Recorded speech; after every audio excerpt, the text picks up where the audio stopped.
Greetings from Master of Excel, and welcome to the first part of Excel for Finance and Accounting. You may find this course exercise files in the description of the video below. Remember to subscribe and like. My name is Alena Belova and I am a financial analyst using Microsoft Excel for over 15 years. We'll cover everything in this course, from the fundamentals to more complex ideas on how to use Microsoft Excel as your most effective tool when it comes to accounting and money. This course will cover every topic, starting with the fundamentals of data entry to conditional formatting used in Microsoft Excel. Throughout this course, you'll embark on a journey that covers foundational Excel skills. From navigating the interface to formatting data and cells, will establish a solid foundation to build upon. Financial functions. Dive deep into Excel's vast array of financial functions, including calculating present and future values, analyzing cash flows, and conducting financial modeling. Data analysis techniques. Learn how to leverage Excel's data analysis tools to uncover insights, identify trends, and make informed financial decisions.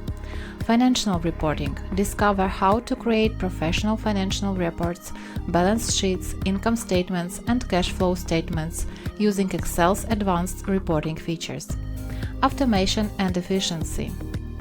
Streamline repetitive tasks and increase productivity by harnessing Excel's automation capabilities, including macros and VBA programming. This course combines practical demonstrations, real-world examples, and hands-on exercises to ensure you develop the skills and confidence needed to excel in your financial role.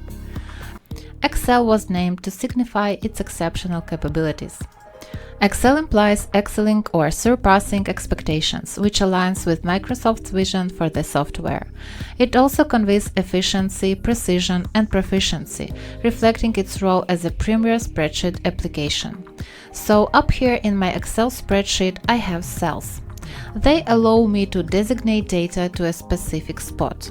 It's very cool when you are trying to analyze and calculate your data.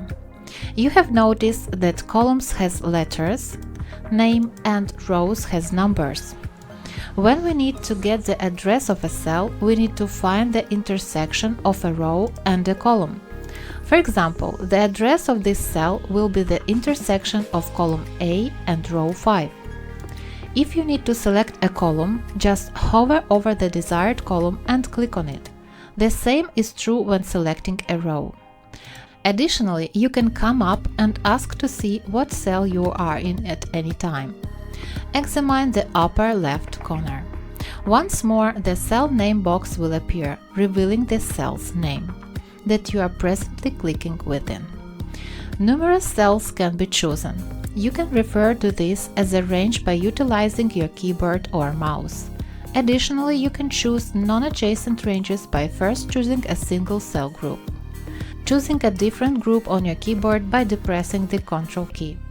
At the bottom you may notice the sheets. In more earlier version of Excel, by default it created 3 pages when creating any document. You can also add more pages if needed by clicking the plus sign next to the last page. If you need to go to the next page, just click on it. Now let's get to entering the data into Excel. I look forward to seeing you in the next lesson.